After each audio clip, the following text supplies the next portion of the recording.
Bob. On a recent video you did with John Atack, he mentioned that Hubbard didn't actually write most of his books regarding Scientology. I think he said Hubbard only really wrote Dianetics, the Modern Science of Mental Health. Can you provide any further elaboration on this? Are Scientologists generally aware of this? Who, besides David Mayo, actually wrote all that gibberish? What about all the policy letters and the other near-constant utterances issued before Hubbard's death? Okay, the true authorship of Dianetics and Scientology. This is actually quite a big topic, and one I won't be able to address fully in an answer on this video. But let me tell you first off what John was referring to, and then we'll go from there. Hubbard, when John said that Dianetics, Modern Science Mental Health, which was the book one of Dianetics, or of the whole thing, which was written in May 1950, that meant Hubbard actually sat on a typewriter and wrote it, okay?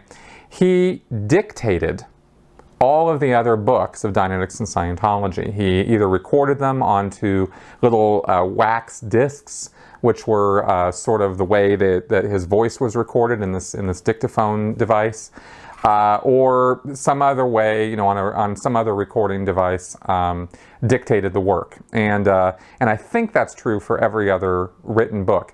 Now, I actually knew that when I was in Scientology, because David Miscavige actually briefed everybody on that fact when he did the big 3-hour-long event laying out all the basic books of Dianetics and Scientology and how they had been being re-released in, I think that was 2006 or so. So that's not something that's hidden away from Scientologists, that Hubbard dictated his books. And if you look at the style of the writing, you can actually see that because, for example, in books like Dianetics 55 or Advanced Procedure and Axioms or some other Hubbard books, there's some really long run-on sentences which come from speaking, rather than when you write for, when you're writing something on a typewriter, on a computer, it comes across really differently. It reads really differently than when you're dictating things. But then there's the question of other people authoring the works, which is the main, bulk of your question. And yeah, there were other people who very definitely contributed to the work over the years. Lots and lots of people, actually. John mentions that Richard Demille, who was Cecil B. DeMille's son, was connected with L. Ron Hubbard in the early days of Dianetics, and he went with Hubbard to Cuba in 1951. And John's assertion, I believe, is that Richard actually did most of the writing of Science of Survival, which was the second book of Dianetics. I don't know that that's true. And I don't know if it's provable one way or the other. I think there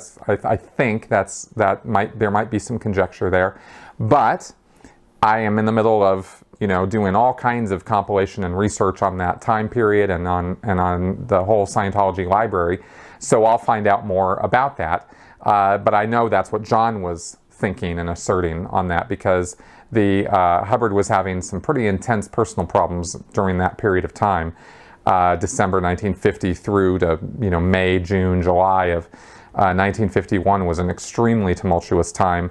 That was the time period where Hubbard kidnapped his own daughter from his wife and estranged wife, and there was all kinds of controversy, and this was actually even making it into the newspapers.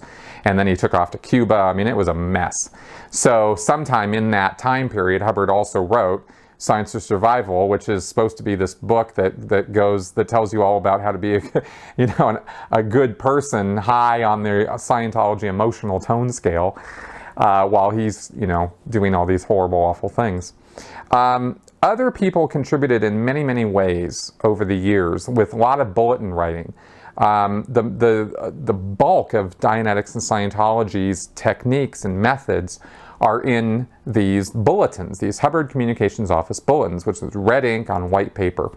And we know that L. Ron Hubbard Jr. wrote bulletins. We know that there were other members of the organization who wrote bulletins. I have seen policy letters also for the organization, written by Mary Sue Hubbard and written by many, many different Scientology executives over the years.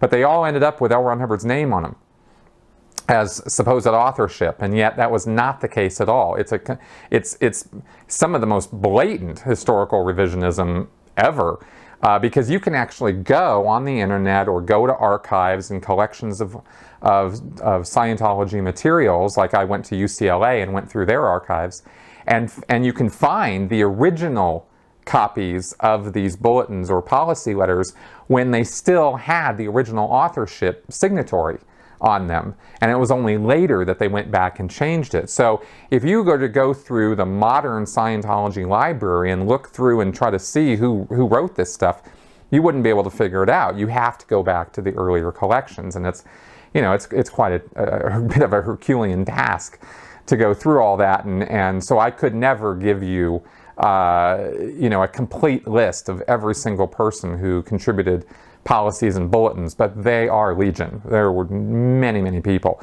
Hubbard did not write all that stuff. There's also the idea of Hubbard just cribbing ideas from people. And sure, he gave a lecture or he wrote a bulletin, but the ideas in that lecture or in that bulletin came just ripped off whole cloth from Scientologists or other authors or other fields.